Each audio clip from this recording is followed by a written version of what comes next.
दोस्तों जरा सोचो, जब भी हम best motorcycles in the world की बात करते हैं तो सबसे पहले हमारे दिमाग में क्या आता है? होंडा, यामाहा, सुजुकी या कावासाकी। जापान का नाम सुनते ही लगता है जैसे दुनिया की हर सड़क पर बस उनकी ही बाइक्स का जलवा है। बिल्कुल वैसे ही जैसे जापान की टोयोटा या जर्मनी की फॉक्सवैगन का कार की दुनिया में जलवा है। लेकिन दोस्तों पिछले कुछ सालों में एक चीज चुपके से बदल चुकी है। आज आप दक्षिण अमेरिका के किसी भी देश में जाएं, जैसे कि कोलंबिया, वहाँ की सड़कों पर, पेरू देश के पहाड़ों पर या अफ्रीका चले आए तो नाइजीरिया के बाजारों में आपको जो बाइक सबसे ज्यादा चलती हुई दिखेंगी वो जापान की नहीं है, बल्कि वो इंडिया में बनी हुई है। इंडिया की 4 बाइक बनाने वाली कंपनीज ने पूरी दुनिया की बाइक इंडस्ट्री पर एक तरह से जैसे कब्जा कर लिया है। इन चारों के नाम है बजाज, टीवीएस, रॉयल एनफील्ड और हीरो मोटोकॉर्प। ये सिर्फ आपको इंडियन रोड्स पर ही नहीं दिखेंगी, बल्कि दुनिया के जिस भी देश में बाइक्स चलती हैं वहां पर आपको ये बाइक्स चलती हुई जरूर दिख जाएंगी। लेकिन ये सब हुआ कैसे, जानने के लिए वीडियो में लास्ट तक बने रहिएगा। सबसे पहले हम टाइम में थोड़ा पीछे चलते हैं। इस दौरान दुनिया की बाइक इंडस्ट्री में जापान का ही जलवा मेंटेन था। जब भी किसी डेवलपिंग कंट्री में लोग मोटरसाइकिल खरीदते थे, उनकी पहली और शायद आखिरी चॉइस जापानीज ब्रांड ही होते थे,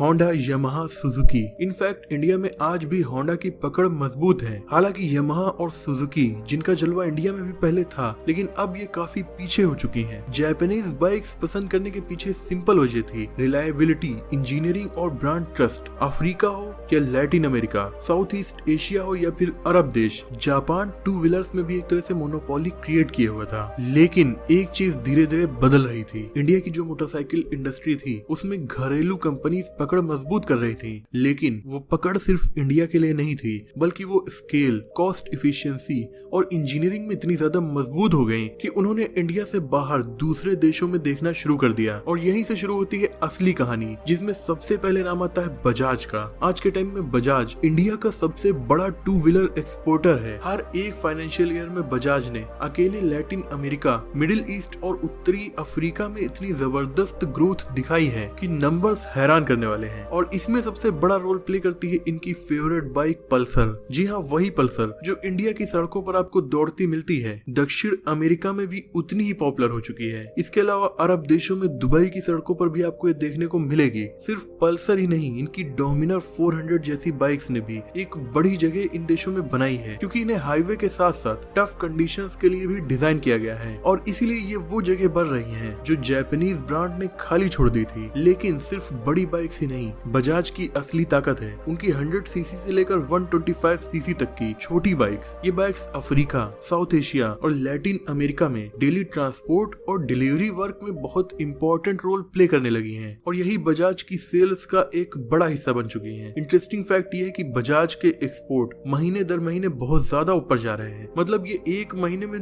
2 लाख मोटरसाइकिल इंडिया से बाहर एक्सपोर्ट कर रहे हैं। सोचिए, सिर्फ एक कंपनी एक महीने में 2 लाख से ज्यादा मोटरसाइकिल बेच रही है। और दक्षिण अमेरिकी देशों में इनकी डिमांड इतनी ज्यादा बढ़ गई कि बजाज ने ब्राजील की टफ मोटरसाइकिल मार्केट को टारगेट करने के लिए वहां अपनी एक सब्सिडियरी कंपनी और फैक्ट्री तक खोल डाली, ताकि वहीं पर पूरी तरह से लोकली सेटअप करके बाइक्स को सेल कर सकें। अब अगला नाम आता है टीवीएस का। टीवीएस की बाइक्स सिर्फ इंडिया में नहीं, बल्कि दुनिया के 80 से ज्यादा देशों में बिकती हैं, जिनमें एशिया, अफ्रीका और दक्षिण अमेरिका की मार्केट्स हैं। टीवीएस बजाज के बाद इंडिया की दूसरी सबसे बड़ी टू व्हीलर एक्सपोर्टर कंपनी है और इनका बिजनेस भी लगातार तेजी से बढ़ता जा रहा है। टीवीएस भी 1.5 लाख से ज्यादा स्कूटर्स और मोटरसाइकिल्स विदेशों में एक्सपोर्ट कर रहा है, जिनमें से दक्षिण अमेरिका के फेमस देश पेरू, अर्जेंटीना, कोलंबिया, वेनेजुएला शामिल हैं। यहाँ पर आपको अपाचे की सारी सीरीज, HLX सीरीज, राइडर और टीवीएस के स्कूटर्स देखने को मिलेंगे। अब बात करते हैं इंडिया की प्रीमियम मोटरसाइकिल, जो उन देशों में भी बिकती है जहाँ पर बाइक्स का काम नहीं है, बल्कि वहाँ लोग कार से चलते हैं और बाइक्स को सिर्फ शौक के लिए खरीदते हैं। यह रॉयल एनफील्ड। रॉयल एनफील्ड ने विदेशों में खुद के असेंबली प्लांट्स तक खोल लिए हैं। आज रॉयल एनफील्ड को सिर्फ इंडिया में नहीं बनाया जाता, बल्कि थाईलैंड, अर्जेंटीना, कोलंबिया और ब्राजील में भी असेंबल किया जाता है। यानी इनके पार्ट्स इंडिया के चेन्नई प्लांट में बनते हैं, फिर वहां से विदेशों में भेजे जाते हैं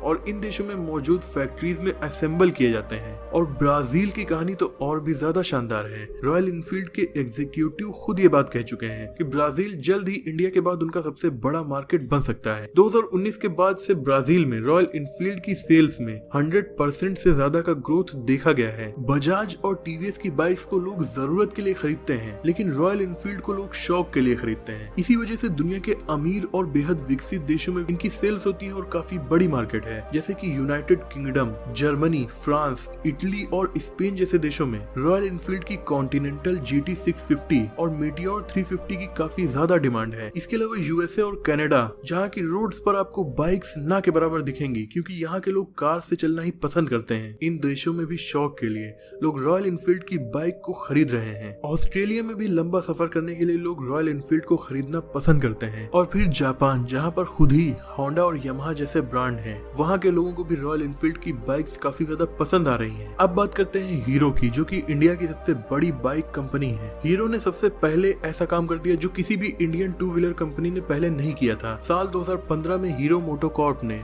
साउथ अमेरिका के देश कोलंबिया के विला रिका शहर में अपना पहला विदेशी मैन्युफैक्चरिंग प्लांट बना डाला। ये प्लांट कोलंबिया के लिए नहीं बना था, इसका मकसद साउथ और सेंट्रल अमेरिका के और भी देशों को कवर करना था। कहानी यही नहीं रुकी, हीरो ने अफ्रीका के देश केन्या, तंजानिया और युगांडा में भी अपने असेंबली प्लांट्स बनाए हैं। मतलब हीरो सिर्फ प्रोडक्ट नहीं भेज रहा, बल्कि वहाँ पर लोकल जॉब्स भी क्रिएट करके वहाँ की लोकल इकोनॉमी का हिस्सा बन रहा है। लेकिन सवाल ये उठता है कि ये सारी कंपनीज इतनी ज्यादा पॉपुलर विदेशों में कैसे होने लगी? इसका जवाब 3 सिंपल वजहों में छुपा हुआ है। पहली तो ये कि दुनिया के ज्यादातर डेवलपिंग कंट्रीज में लोगों को अफोर्डेबल बाइक चाहिए। इंडियन बाइक्स का प्राइस टू परफॉर्मेंस रेशियो इतना ज्यादा बेहतरीन है कि डेवलपिंग मार्केट के लोगों के लिए न सिर्फ ये सस्ती पड़ती हैं, बल्कि इनका मेंटेनेंस भी सस्ता पड़ता है। दूसरी वजह है टफनेस। इंडियन रोड्स खुद ही इतनी चैलेंजिंग हैं कि अफ्रीका या साउथ अमेरिका की टफ कंडीशंस के लिए इंडियन बाइक्स ऑलरेडी प्रिपेयर होती हैं। और तीसरी वजह है लोकल प्रेजेंस। इंडियन कंपनीज ने सिर्फ अपनी बाइक सेल करना नहीं शुरू किया,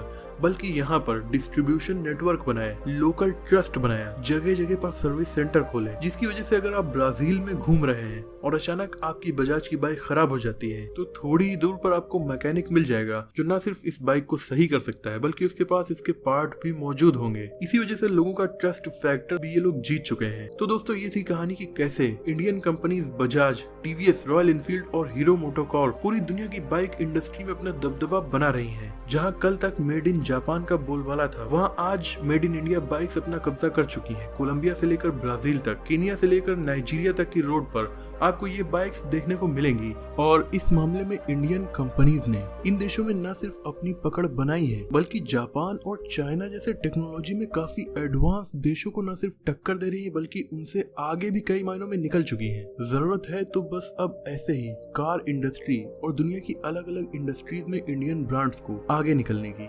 मुझे उम्मीद है कि इस वीडियो से आपकी नॉलेज बढ़ी होगी। वीडियो पसंद आई हो तो इसे लाइक और शेयर कीजिए। ऐसे इंटरेस्टिंग टॉपिक्स पर नॉलेजफुल वीडियोस देखने के लिए हमारे चैनल को सब्सक्राइब करके बेल आइकन को प्रेस कर दीजिए। मिलते हैं अगली वीडियो में, तब तक के लिए अपना और अपनों का ख्याल रखिए।